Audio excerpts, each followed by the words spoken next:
मंडलाकारं जैन चराचरं तत्पदं दर्शितं जैन तस्मै श्रीगुरुवे।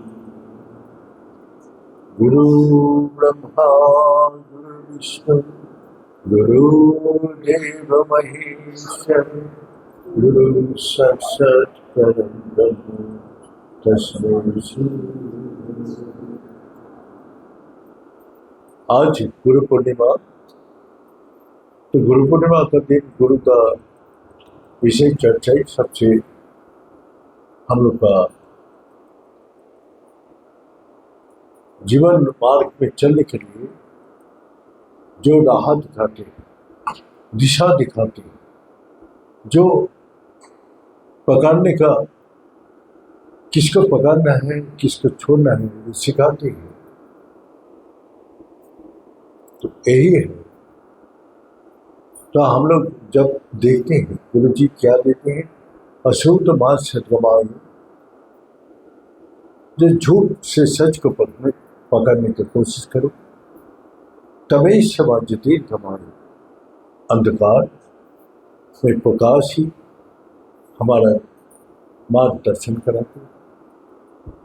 और मृत माओ मृत कमाओ, और ये मृत्यु लोक में जो हम लोग आए हैं इसका अमृत पान करते। तो ये तो बात बता दो। अब कौन चाहते हैं, ये सबसे ज्यादा किसकी इच्छा है?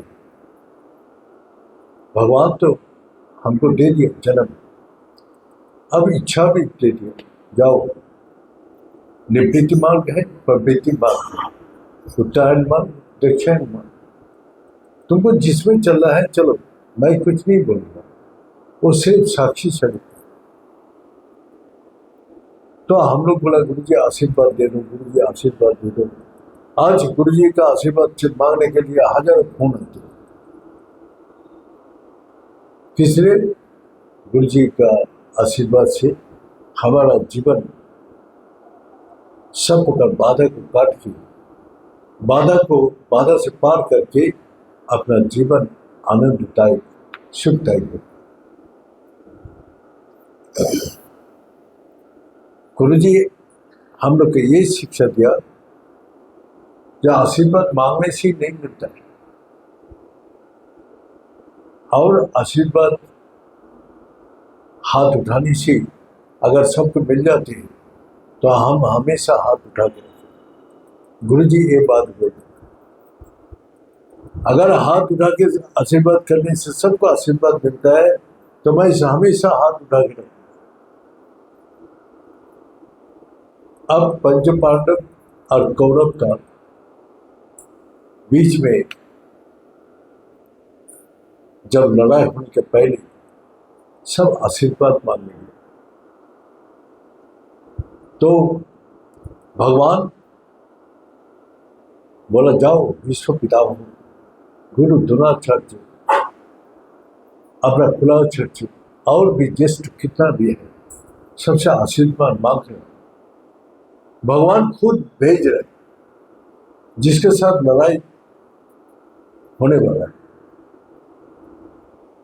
भगवान का कथा सुन के युधिष्ठिर जाके प्रणाम किया, तो भीष्म पितामह आइस उससे बोला विजयी भव, द्रोणाचार्य विजयी भव, जहां भी जा रहे सब विजयी भव बोल रहे। तो दुर्योधन बोलते हैं पितामह किसका तरफ से आप लड़ाई कर रहे हैं? आप मेरा यहाँ खड़ा होके आप वो लोग का विजयी भव आशीर्वाद दे। हाँ बेटा, उसका कर्म ही ऐसा है जो उसका विजयी होगा ही, इसीलिए उसको विजय कर्म उसको आशीर्वाद दे रहे। जहां भी गया सब जगह सबने आशीर्वाद दिया। तो भगवान आशीर्वाद पाने के लिए कितना कष्ट कराया, कितना दुख, कितना बड़ा भिखारी बना दिया। चक्रवर्ती राजा से उसको भिखारी बना दिया। सभी जानते हैं रहने का खाने का कोई बंदोबस्त नहीं है। कहाँ रहेगा, और क्या इतना साल वनवास। हाँ? तो वो लोग पांचों भाई, कुंती, द्रौपदी, सभी अपना राजमहल से भिखारी का वेश लेकर चला। और भगवान ने उसको तब कराया इसीलिए कि महान जो को लड़ाई होगा, जहां तुमको लड़ने के लिए सबका आशीर्वाद चाहिए। तो भगवान के पास गया, भगवान शंकर जी उसको आशीर्वाद दिया, अर्जुन माता ने उसको आशीर्वाद दिया, जाओ बेटा विजयी। लेकिन सबको परीक्षा देना पड़े, मांगने से नहीं दिया, कर्म करा के भगवान उसको आशीर्वाद जो को बना। और हम लोग तो कर्म करना नहीं चाहते हैं, और कर्म करते हुए सारी दुनिया का विचार हम लोग के दिमाग में घुसता है, अरे वो अच्छा है, वो बुरा है, वो ये है, हजारों प्रकार कर्म करते हुए विचार पैदा, विचार से मुक्त नहीं हो सकते। तो इसीलिए भगवान पहले इतना तप कराया कि वो लोग सब विचार से मुक्त हो, और दुर्योधन सुख में रह के उसका अहंकार को वृद्धि किया, और दुर्बुद्धि उसका अंदर आ गई।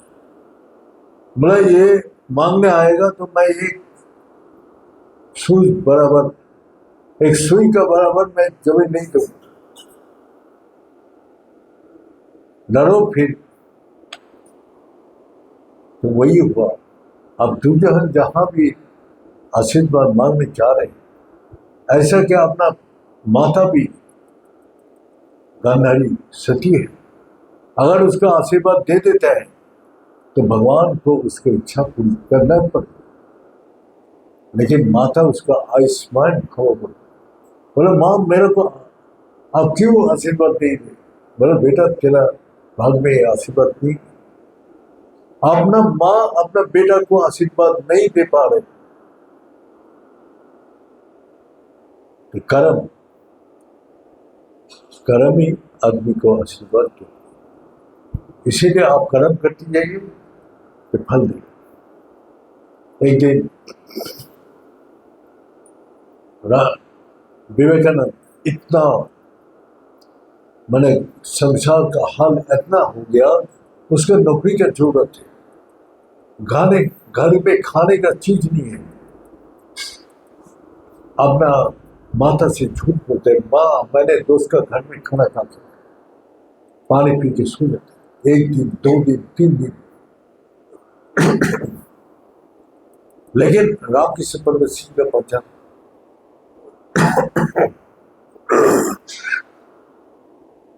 रामकृष्ण परमहंस जी का सब और भी जो भक्त था, वो नरेन का बारे में बताया। विवेकानंद का नाम नरेन था। नरेन का परिवार का ऐसा हाल है, ठाकुर तुम कुछ करो। बोले मैं कुछ नहीं कर सकता हूँ, वो उसमें पुरस्कार है, वो कितना भी कष्ट हो, कितना भी दुख हो, कितना भी अभाव हो, वो सब झेलने का उसका अंदर ताकत है। तो तब भी सब भक्त लोग ठाकुर को एक दिन इसका जाओ बोलो ना, माता से मांग ले। तो डर डर से बोला नरेन तेरा परिवार का हाल इस प्रकार है कि जाना माता से मांग ले। तो क्या उत्तर दिया जानते? तो सुन के आप चमक जाए। बोले मैं क्या भिखारी हूं, माता से थोड़ा ही मांगने जाऊंगा, मैं कर्म करूंगा, माता को देना ही पड़ेगा। कितना बड़ा बात बोल रहे हैं। हम लोग तो कर्महीन है ना, तो हम तो डाउट रहते हैं हमेशा, जो मिलेगा कि नहीं मिलेगा। लेकिन उसमें कितना पुरस्कार है, जब मैं कर्म करूंगा तो मेरे को आशीर्वाद मिलेगा ही मिलेगा। और उसने पुरस्कार करके सारा दुनिया को दिखा दिया। तो उस स्थिति से वो अपना मनोबल कभी टूटा नहीं, कभी अपना भगवान के पास मांगने नहीं दिया। उसने जब उसको चेतना हुआ तब माता के पास गया तो क्या मांगा? मेरे को विवेक दो, वैराग दो, मेरे को ज्ञान दो। बंगाल के सारे आदमी जानते हैं इसको। विवेकानंद कभी माता से संसारिक विषय मांगा है, लेकिन सबसे बड़ा बात यह है उस कष्ट का दिन में, अभाव का दिन में, जो इतना भयंकर अवस्था था, उसमें भी कुछ भगवान से मांगा। रामकृष्ण परमहंस जी को जाने का बाद माता से प्रार्थना किया, माँ तुम उसके घर का कम से कम मोटा खाने पीने का व्यवस्था कर। तो रामकृष्ण जी बोलने के बाद उसको फिर खाना पीना चल। तो हम लोग का आशीर्वाद, गुरु जी बोलता था, अगर मैं मुख से बोलता हूँ आशीर्वाद से सब काम हो जाएगा, मुख से आप हमेशा बोलते रहे। अगर हाथ उठा के देता हूँ, अगर आशीर्वाद मिलता है तो हमेशा हाथ उठा कर। दूसरा बात यही है, जो हम लोग का कर्म हम लोग का वो आशीर्वाद देते हैं, और कर्म ही हम लोग का आशीर्वाद से दूर रखते हैं। तो इसीलिए हम लोग का कर्म सर्वश्रेष्ठ है। तो इसीलिए भगवान भी बोलते हैं तुम्हारे मन में तब भी डाउट है। 3D पद्धति बताया। 3D क्या है? जो तुम्हारा डाउट पहले क्लियर करो। डिपेंड किसके ऊपर डिपेंड करना है? तुम अपने पर डिपेंड करोगे ना भगवान के ऊपर डिपेंड करोगे? तो जो अपने अहंकार आती है वो अपने पर डिपेंड करती है, और वही वो डूब जाती है। और जब भगवान में पूर्ण रूप से डिपेंड करते हैं वो तक जाते हैं। और ये संशय जब तक हृदय में रहेगा तो आपको छेद कर देगा, और छेद में सारी गंदगी घुस जाती है। जो वो छेद आपका संशय हजारों विचार, हजारों मन का अंदर विकार पैदा करते हैं। तो डाउट क्लियर करो। जो संशय है, अगर आगे चलना है तो, नहीं तो डाउट लेके बैठा रहो। अगर डिपेंड करना है तो भगवान में डिपेंड करो, और इस संसार के ऊपर डिपेंड करके तुमको कोई कभी भी पूरा नहीं होगा। कितना भी बुद्धि लगाओ, कितना भी ताकत लगाओ, कुछ भी लगाओ, तो जो भगवान में बुद्धिमान है वो भगवान में डिपेंड करता है। और डिले कभी भी, जो सुबह से शीघ्र, जो जब ये विचार आ गया, संशय मुक्त हो गया, डिपेंड भगवान में किया, तब तुरंत वो काम करने के लिए तैयार। और इस संसार को भगवान ने बनाया दो शक्ति। तो वही कबीरदास के पास एक बालक आया कि कबीरदास, मैं सन्यासी बनूं ना संसारी बनूं? कबीरदास जी बोला, बेटा मेरा पास इसका जवाब नहीं है, तू बैठ जा। बोला आप तो टीकादर्शी है, और आप बोलते मेरे को पता ही नहीं है। कबीरदास बोले, नहीं बेटा मेरे को कुछ भी पता नहीं। क्या तू संत बनना है ना गृहस्थ बनना? तो फिर उसका अचानक छोटा छोटा सुई में धागा पिना रहे थे, अचानक एक धागा टूट गया। तो उसको बीबी का नाम शांति था।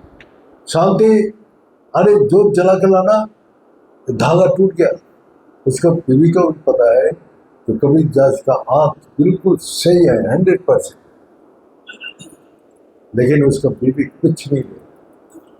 वो आके वही जो दिखाया गांठ बन, तो जाओ जाओ जाओ, हो गया। अब खाने बैठा, चलो बेटा खा, भूख लग गया, खाना खा लेते। खाने बैठा तो उसके बाद फिर वो ठंडा खाना एक ही हांडी से उसको चावल दाल सब्जी दोनों को बना। वो हाथ देखते इतना ठंडा है, गोविंदा जी मुझे उफ इतना गर्म है, शांति पंखा ले आओ, पंखा करो। शांति आया, पंखा कर, तो फिर चलो बेटा इस पहाड़ के ऊपर एक संत रहे, चलो तुम्हारा सवाल का उत्तर मिल जाए। तो संत के पास गया, अरे कविता जी आप टिकाऊदर्शी मेरा पास क्यों आए? बोले नहीं मेरा, मैं जानते नहीं। क्या जानते नहीं? बोला आपको उम्र कितना है? 90 साल। ओ ठीक है ठीक है। फिर नीचे आया, फिर बुलाया, फिर पूछा तो वो 90 साल। फिर आया नीचे एकदम, तब भी आया। कभी विरक्ति नहीं हुआ, कभी भी किसी मुहूर्त में विरक्ति नहीं हुआ। जो आप बार बार एक ही चीज पूछ रहे, और शांति जैसा। तो उस बालक को बोला चलो बेटा उत्तर मिल गया, अगर सन्यासी बनना है तो इस संत का माफी बनो, कभी भी विरक्ति ना। और जो गृहस्थ बनना है तो हमारा वाक्य सहोधर्मिणी, जो तुमको धर्म के मार्ग पे चलने के लिए जो सहायता करते हैं वही तुम्हारा सर्व बना दे। अगर वो जो विषय मुखी होगा, संसार चाहते हैं, तो फिर धर्म का रास्ता में आपको बाधा देते हैं तो वो नरक बन, उसका इतना डिमांड होगा, इतना ये होगा, आप सारा जिंदगी भर उसका पूरा नहीं कर सकते। आप लोग तो घर गृहस्थ में रहते, अगर वो धर्म का रास्ता पे चल रहे आपके सौधर्मिनी, तो आपका जीवन सर्व बन गया, परमात्मा का वास बन गया। अगर वो आपका डिमांडिंग संसार का डिमांड रखते हैं तो वही विषय मुख्य है, तो आपका जीवन नरक बन जाएगा। तो इसीलिए संसार में भगवान बोला है, जो सब जगह लिखा है सधर्मिणी, तो हम लोग का 4 वर्ण का बताया, जो ब्रह्मचर्य, गारस्थ, वानप्रस्थ और सन्यास। तो हम लोग क्या करते हैं, गुरु जी बोलते हैं जो ब्रह्म का ज्ञान लेना है ब्रह्मचारी है, ब्रह्म का ज्ञान विषय में जानना है, जो जान के फिर संसार में प्रवेश करता है। तो गृहस्थ 25 साल तक अपना ब्रह्मचर्य जीवन बिता, फिर 50 साल तक अपना गृहस्थ जीवन बिता, गृहस्थ जीवन बिताने के बाद 25 साल तक अपना वनप्रस्थ, जो संसार में आते हैं और चला भी जाते हैं, और तीर्थ में घूमते रहते हैं, अपना गुरु का पास जाके रहते हैं, कहाँ भी हो, और धर्म का आचरण भी ज़्यादा टाइम देते हैं। बीच बीच में घर में जाते हैं, देखते हैं बच्चा लोग ठीक चल रहे कि नहीं। फिर जब एकदम सही चलने लग गया तो सन्यास ले। अगर सन्यास नहीं ले गए तो तुम्हारा बेटा बहू से हमेशा लड़ाई झगड़ा, अपना नरक लंका बन जाए, चलेगा लड़ाई। अगर तुम्हारा भाग अच्छा है तो धर्म का रास्ता में चलो, वानप्रस्थ में चलो। अगर तुम नहीं छोड़ पा रहे आसक्ति, घर का आसक्ति, धन का आसक्ति, जमीन का आसक्ति, तो ये सब आसक्ति आपको बांध के रख देगा, छोड़ने नहीं देगा। लेकिन आपको छोड़ने का शास्त्र निर्देश दे, आप छोड़ के 25 साल तक देखो कि बच्चा लोग सही करने के लिए, फिर जब सही कर रहे तो आप छोड़ के एकदम संन्यास, भगवान में संन्यास बने, सब इच्छा का नाश करना संन्यास है। कि इसी प्रकार हम लोग इस संसार में आए हैं, तो गुरु जी का पास हम लोग आए तो किसने यही असो तमाम सच गवाए, जो झूठ को छोड़ के सच को पकड़ना, और तभी समाज की गवाए जीवन का अंधेरा दुख कष्ट अशांति का मूल कारण है, और प्रकाश जीवन का आनंद सुख का शांति का स्रोत है। और आशीर्वाद जब मिलता है तो फिर जीवन मीतक मामृत कमान, ये मीत लोग से अमृत पान करते हैं और पान करके फिर अमन हो जाता है। तो इसी प्रकार हम लोग का आशीर्वाद गुरु जी हमेशा बोलता, मांगो मत, अपना कर्म करो, जहाँ भी कर्म करोगे गुरु जी का नाम से व परमात्मा का नाम से, वहाँ ही तुमको आशीर्वाद मिलेगा। ये बोल के आज सबको गुरु जी का आशीर्वाद और गुरु जी का प्रेरणा सबको चलने के लिए ताकत दे, सबका मन का अंदर यही भावना जागृत हो और यही विचार लेके घर में वापस जाए। जो कर्म ही हमारा जीवन है, कर्म से आशीर्वाद प्राप्त हो, मांगने से नहीं मिलता। ये बोल के अर्चना शुरू।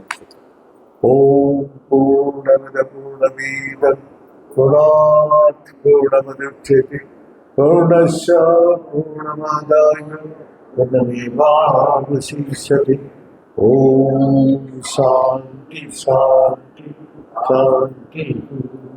बड़े सच्चे दरबार की, बड़े सदगुरु भगवान की, बड़े शंकर भगवान की, बड़े माता जगदम्बे की, बड़े भक्त बिंदों की, बड़े संत बिंदों की, बड़े सनातन धर्म की, बड़े धर्म की, अधर्म का प्राणियों में विश्व का हर हर महादेव।